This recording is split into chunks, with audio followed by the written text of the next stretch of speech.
హారం వేసుకోవచ్చు, వడ్డానం కింద కూడా వేసుకోవచ్చు. అదే ఈరోజు మీకు చూపిస్తాను డిజైన్. సో డిజైన్ చూసేయండి. సో డిజైన్ చాలా బ్యూటిఫుల్ గా ఉంటుంది చూడండి. ఈ హారం మనకు కావాలనుకుంటే వడ్డానం కింద కూడా యూజ్ చేయొచ్చు. యాక్చువల్లీ ఇది కాసుల పేరు ఇన్స్పైర్ కాన్సెప్ట్, బట్ కాసుల పేరు కాదు. సో మనకి లక్ష్మీదేవి అండ్ గ్రీన్ కలర్ పొటా స్టోన్ వర్క్ చాలా బాగుంటుంది. డిజైన్ అయితే చాలా ఎక్సలెంట్ గా కనబడుతుంది. డిజైన్ అయితే సూపర్ ఉంటుంది. అండ్ నెక్స్ట్ ఈ వర్క్ కూడా చూడొచ్చు.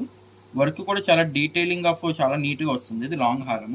అండ్ మనకి ఇదే మనకి నెక్లెస్ చూసినట్టుగైతే నెక్లెస్ వచ్చేసి ఈ టైప్ ఆఫ్ ప్యాటర్న్ లో వస్తుంది. నెక్లెస్ అయితే చాలా బాగుంటుంది చూడండి. డిజైన్ చాలా చాలా బాగుంటుంది. అండ్ ఇయర్ రింగ్ కాన్సెప్ట్ వచ్చేసి ఇదిగోండి ఇలా వస్తుంది అన్నమాట. జుమ్కా వస్తుంది, గ్రీన్ కలర్ పొటా స్టోన్ వర్క్ అండ్ మోతీ కాంబినేషన్తో డిజైనర్ గా చాలా అందంగా ఉందండి. సో ఇది మీరు హారం కింద యూస్ చేసుకోవచ్చు. ఇఫ్ ఇన్ కేస్ మీకు కావాలనుకుంటే వడ్డానం కింద కూడా యూస్ చేసుకోవచ్చు. ఇలా వడ్డానం కింద పెట్టుకోవచ్చు లాంగ్ హారంలో. సో కావాలనుకున్న వాళ్ళు వెంటనే బుక్ చేసుకోండి. ప్రైస్ చెప్పలేదు అనుకుంటారా? కేవలం 2500 రూపాయలు మాత్రమేనండి. ఆల్ ఓవర్ ఇండియా మనకి క్యాష్ ఆన్ డెలివరీ కూడా అవైలబుల్ ఉంది. సో మీకు సింగిల్ పీస్ కావాలనుకున్నా మీరైతే ఇంట్లో కూర్చొని అయితే ఆర్డర్ అయితే ప్లేస్ చేయొచ్చు. Thank you.